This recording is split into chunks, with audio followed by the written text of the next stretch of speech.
Thank you, Roque, for this nice introduction. So yes, as you said, my name is Léa ORSINI. I am a PhD student at the Université Paris-Saclay. And the work that I will present today is a work that has been partially developed during my research stay at the I-Biostat team in KU-Leuven. But before anything, I want to thank the SESSTIM teams for granting me with this award. I am very grateful for their interest in my work and to have this opportunity to present one QuanTIM webinar. So today I'm going to talk to you about Bayesian analysis of restricted mean survival time adjusted on covariates using pseudo-observations. This is a joint work with Emmanuel Le Saffre, Guoxing Yin, Caroline Brave, David Desjardins, and Gwenelle Leteuf. So usually, when we analyze time-to-event outcome in randomized clinical trials, we performed the analysis with a Cox model to provide a summary of the treatment effect via a hazard ratio. This model is well known and it is based on a proportional hazards assumption. And if this assumption is not met, so if there is a presence of non-proportional hazards, then we can doubt the interpretation of a single reported hazard ratio. And this case of non-proportional hazards becomes more and more common with the development of immunotherapies, because when we are comparing immunotherapies with chemotherapies, we often observed a delayed treatment effect, meaning that the treatment will be effective after a period of time. So there is another alternative measure of the treatment effect, which can be used by using the restricted mean survival time. So if we note tilde the time to event variable and to a pre-specified time of interest, then the two RMST is defined as the expectancy of the minimum between the time to event variable and 2. And it's also equal to the integral between 0 and 2 of the survival probability.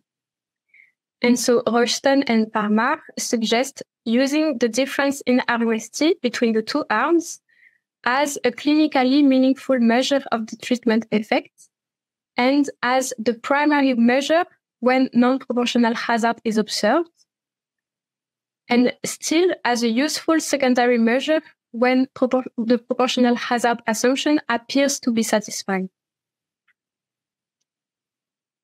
So here I'm showing you a real data example. It's a phase 3 trials called the KU-Leuven trials. It's a randomized clinical trials involving patients with prostate cancer.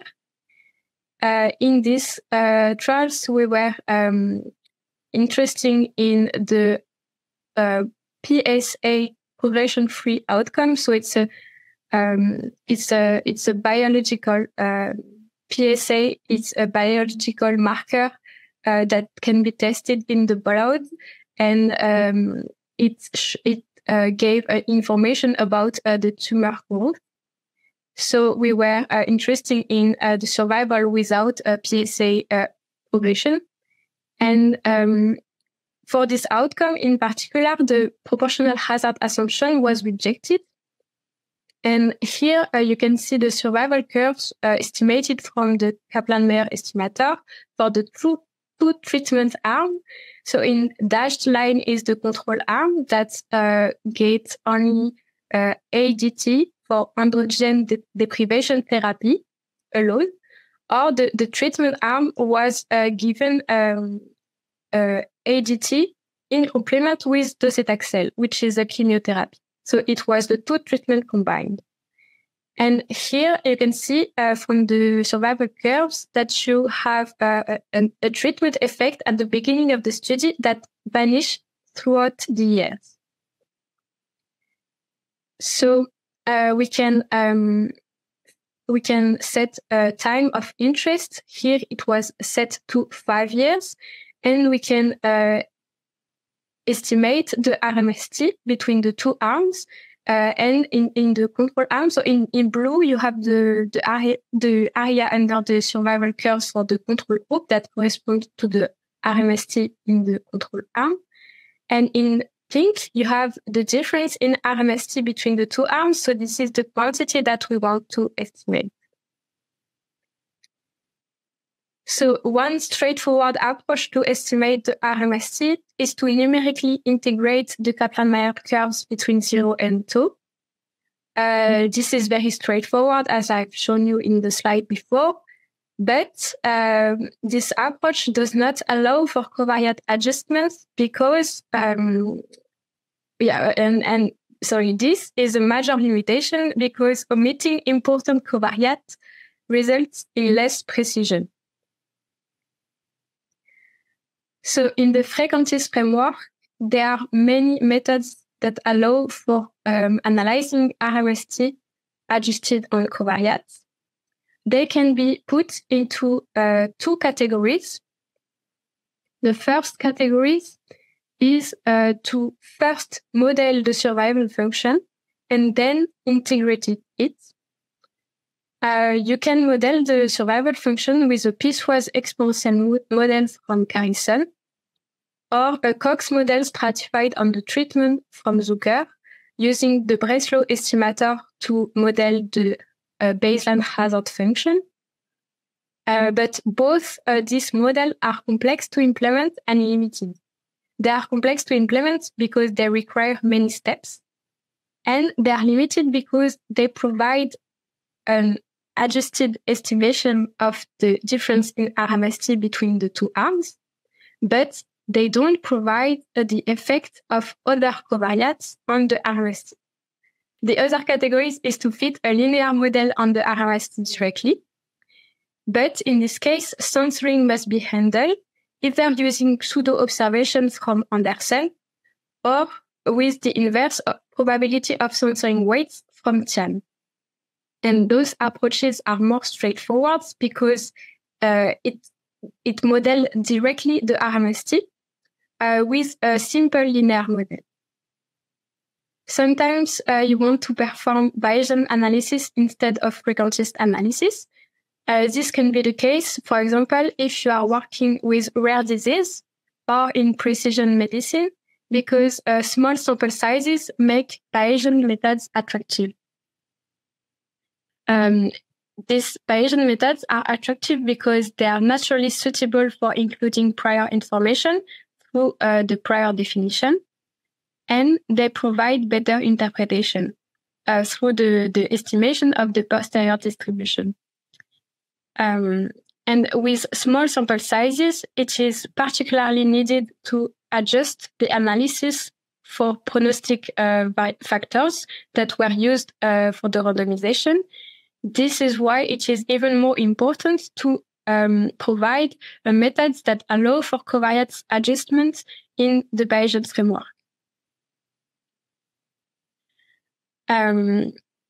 For now, the Bayesian research on RMST is limited to two recent nonparametric models on survival function. The first one, from Zhang and Yin, assigned a mixture of Dirichlet processes prior, but no covariate adjustment is available with this model. And there is another model from a preprint of Chen and al., also in 2023, that overcome this limitation using another dependent mixture model. And both these approaches require first to model the survival function and then to integrate it, and therefore they are complex to implement. So what we propose is to extend the analysis of pseudo-observation in the Bayesian framework to provide a straightforward RMST estimation adjusted on covariates. So the first step is to compute pseudo-observation for each patient. In this case, we are following Andersen and al. Paper from 2004. And in this paper, he defines the EF pseudo-observation, so the pseudo-observation of the EF individual, as n times the RMST estimation from the Kaplan-Meier estimator minus n minus 1 time the RMST estimation from the Kaplan-Meier estimator when the EF individual is removed from the dataset. So therefore, pseudo-observations can be interpreted as the contribution of one individual to the overall estimate, or in this case, the estimate of the RMST. Then we are considering the following regression model. So we are modeling the RMST directly as a linear combination of the covariates. Here, there is A, which denote the treatment variable, and Z1 to ZP denote the other variables, for example, the sex, the age, etc. And therefore, we have the beta, which is the vector of parameters to estimate, that is of size p plus 2. And in this model, the regression coefficient delta can be interpreted as the difference in RMST between the two arms. So this is the quantity that we want to estimate. And assuming completely independent censoring, meaning that the censoring does not depend on the survival time, but it's also independent of the covariates, Overgaard demonstrates the asymptotic properties of pseudo-observations, and more particularly, he demonstrates that the expectancy of the pseudo-observation given the covariates is asymptotically equal to the RMST conditional on covariates. Therefore, pseudo-observations are analyzed as an outcome of a generalized linear model because you can replace in the mean model that is in the beginning of the slide, you can replace the unknown quantity, which is the minimum between the survival time and 2, which is unobserved due to censoring. You can replace it by the pseudo-observation in the regression model. In the frequentist framework, the pseudo-observations are analyzed using a generalized estimating equation, or GEE. This approach is a marginal approach that does not require specify the full distribution. Only here, the first moment is specified, as I have just shown you in the slide before. And in the Bayesian framework, we proposed to use the Bayesian generalized method of moments, which can be seen as the Bayesian counterpart of GEE. Only here, the mean is specified through the use of a pseudo-likelihood. So if I go a little bit more into the mathematical details, we start by defining a score vector using the pseudo-observations and the mean model that I've specified. And for those of you who are familiar with the GEE approach, you can recognize the same formula as the GEE approach when you assume that the working correlation matrix is the identity. And then we are defining a quadratic inference function using this score vector. And as you can see in the definition, there is a sigma n matrix. This matrix is also defined using the score vector, and it's a matrix that gave more weights to the equation with less variability, because in the score vector, there are the same number of equations than unknown parameters. So there is p plus 2 equations. And so this matrix is of size, is a squared matrix of size p plus 2. And so, yes, this is how we defined our quadratic inference function. Then we can show by using the central limit theorem that the score vector is asymptotically normal, and the quadratic inference function asymptotically follow a chi-square distribution.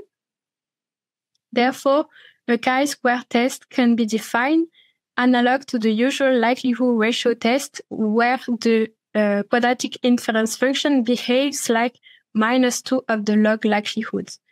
And so the key idea here is that using GMM, we approximate the likelihood for selected moments of the data without having to specify the full likelihood. So, given these theoretical results, a pseudo-likelihood can be defined using the quadratic inference function as the exponential of minus 1/2 of the quadratic inference function. And finally, the posterior probability is estimated by updating the prior distribution of with the pseudo-likelihood using the Bayes rule. And this is how we are estimating the prior distribution for each parameters of the regression model. So we performed a simulation study to assess the performance of the Bayesian GMN on pseudo-observations and to compare this performance with benchmark methods. We simulated 2 arms randomized clinical trials where event times were following a Weibull distributions and censoring times were simulated independently following a uniform distributions with an administrative censoring at 8 years. This results in about 30% of censoring for all scenarios.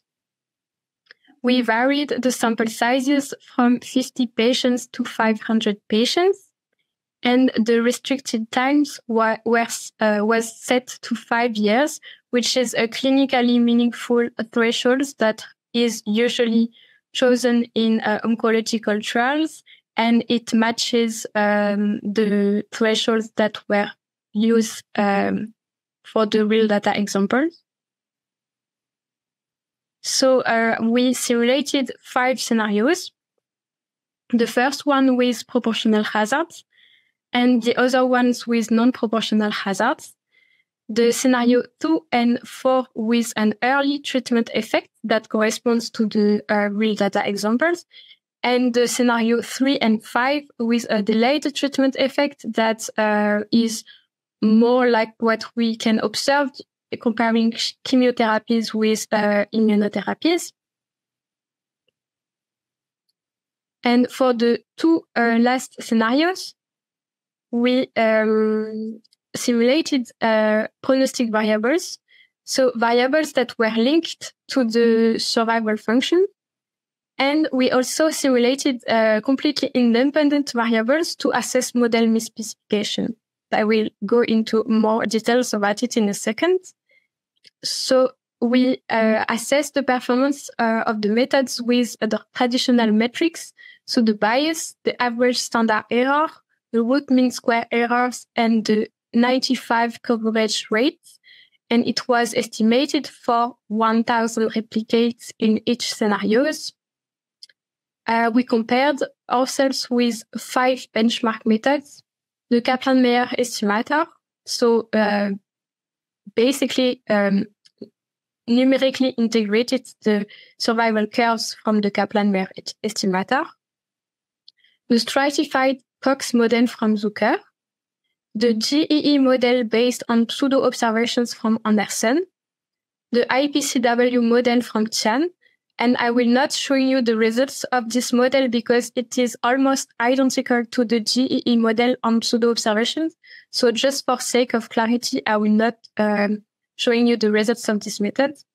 And in the Bayesian framework, we also compared ourselves with the Bayesian nonparametric models from Zhang and Yin. And for the Bayesian GMM, we wrote our script in Stan using the NETS algorithm. And for the prior, we specified for all parameters normal distributed priors that were centered in 0 with a variance of 10 as recommended by the Stan development team. So here are the first results. So it's the results for the scenario 1, 2, 3. So the results without covariate adjustment, the unadjusted estimation. Here I'm showing you the results for 200 patients. So you have the first scenario with a constant treatment effect, second scenario 2 with an early treatment effect, and scenario 3 with a delayed treatment effect. Here you have the violin plot of the difference in RMST estimated for each method, and the black dot is the mean estimated from the mean of the estimation from 1,000 replicates, and the red dotted line is the true value, so the theoretical value. In blue, you have the frequentist approaches. So dark blue is the Kaplan-Meier estimator, medium blue the Zucker model, and light blue the model from Anderson with pseudo-observations. And in orange, you have the Bayesian method. So dark orange is the nonparametric model from Zhang and Yin, and light orange is the Bayesian GMM on pseudo-observations. And as you can see here, whatever the scenario is, the Bayesian GMM gave valid estimations of the difference in RMST with similar performances compared to the other approaches. Now, we also studied the misspecification of the model. So what happened first if we omit prognostic variables? So here it's scenario 4 with an early treatment effect, still with 200 patients. And in these scenarios, I have simulated a prognostic variable Z1 that is a uniform variable, and it's linked to the survival function. So the model is correctly specified if we adjust for this prognostic variable, and it's the results that are highlighted in blue. And what you can see from this result is that when you adjust for these prognostic covariates, you gain in precision. You can see that by looking at the average standard error and the root mean square error and compare it with the unadjusted estimation above. And what you can see also is that when you don't adjust for this prognostic variable, so if you misspecify your model, you don't have any bias, but you have a loss in precision, of course. For other settings, we observed also that omitting prognostic variables results in less precision with a delayed treatment effect, so in scenario 5. And we observed similar results for other sample sizes. Of course, if we have less patients, we have higher variance, but it was in the same range for all methods. Now, what happens if we misspecify the model by adding unrelated variables? So we put in our model variables that are in fact not related to anything. They are completely independent. In this case, when you look at frequentist approaches, you can see that you have no bias by adding completely independent variables, and you don't have an inflation of the variance. So it doesn't change anything. You can add unrelated or nuisance variable, and it will not give a less valid estimation. And this results is in concordance with the literature on the subject. Now, for the Bayesian GMM, things are a little bit different. You have no bias, but you can see that you have a slight increase in the variance, looking at the average standard error. But if you look at the 95% coverage rate, you can see that this increase of the variance is it's marginal, and it's still acceptable looking at the 95 coverage rate. For other settings, Once again, no bias nor variance inflation was observed for the frequentist approaches with a delayed treatment effect. And similar results were observed for other sample sizes, also for the frequentist approaches. In the Bayesian framework, higher variance were observed for the Bayesian GMM with a small sample size with 50 patients, and when you add nuisance variables. In this case, the inflation of the variance were very big. But what you can note is that this setting is very unlikely to happen in practice. Indeed, remember that we have 30% of censoring. So here we have less than 50 events that we observed, and also misspecifying the model that much in randomized clinical trials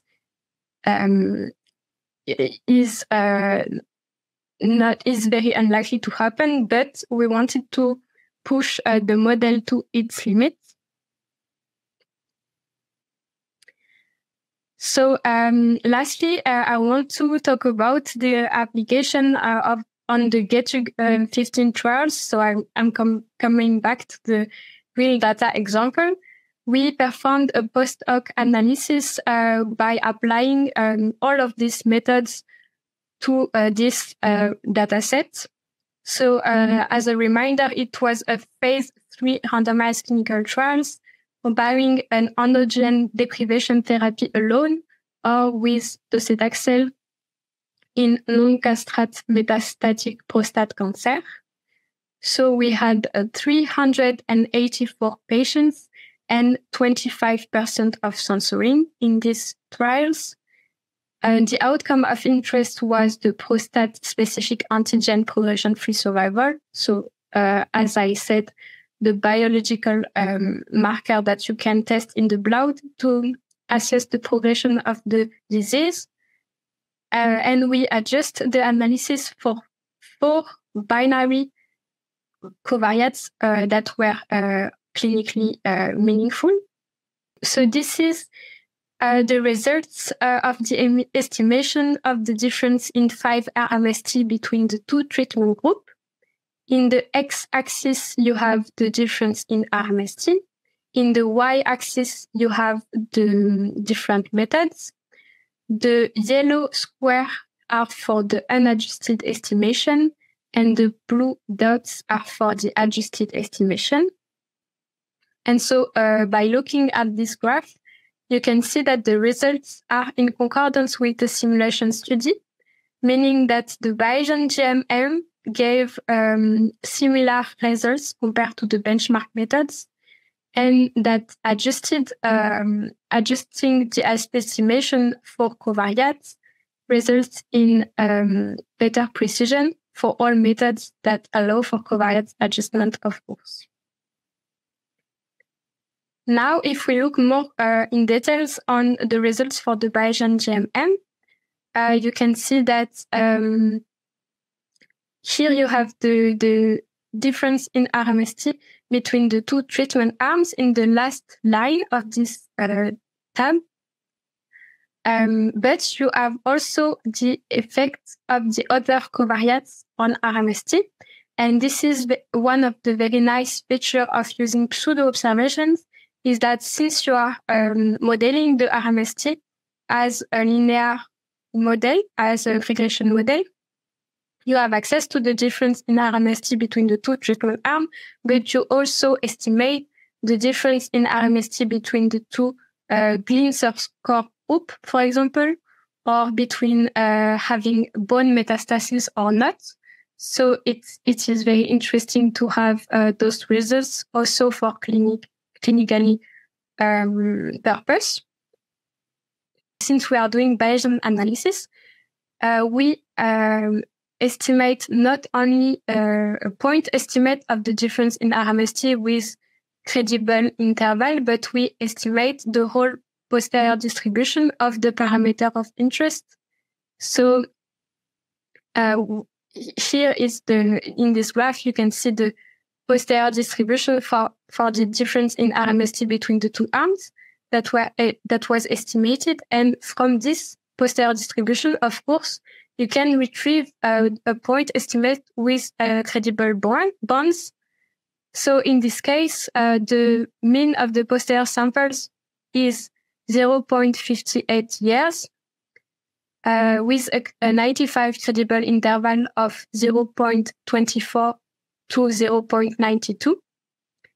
So the interpretation of this result is that it means that on average, receiving docetaxel in addition to ADT increases the lifetime without PSA progression during the next 5 years by 0.58 years, comparing to receiving ADT alone.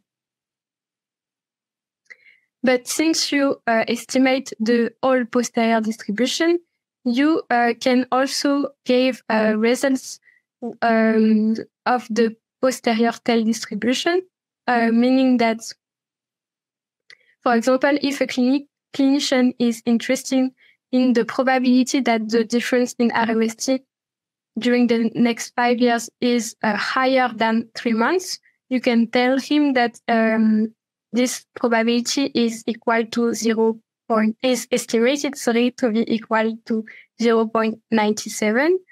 And you can do that with any threshold of interest, 6 months, 9 months. So it gives you a nice interpretation of the results. And this is one very interesting feature of the Bayesian analysis. So to summarize this talk, we propose a Bayesian approach for analyzing RMST adjusted on covariates by combining the flexibility of pseudo-observations to fit a straightforward linear model without specifying any model on the survival function, and to estimate not only an adjusted treatment effect, but also other covariates effects. And we combine it with the Bayesian GMM to allow for including prior information in the analysis and to benefit for the advantage of the Bayesian interpretation. And finally, this work can be extended to the joint analysis of RMST at multiple time points. So instead of using 5 years, you can choose 3, 4, and 5 years, for example, and do a joint analysis of RMST at those time points. Thank you for your attention. This is my references. Thank you very much.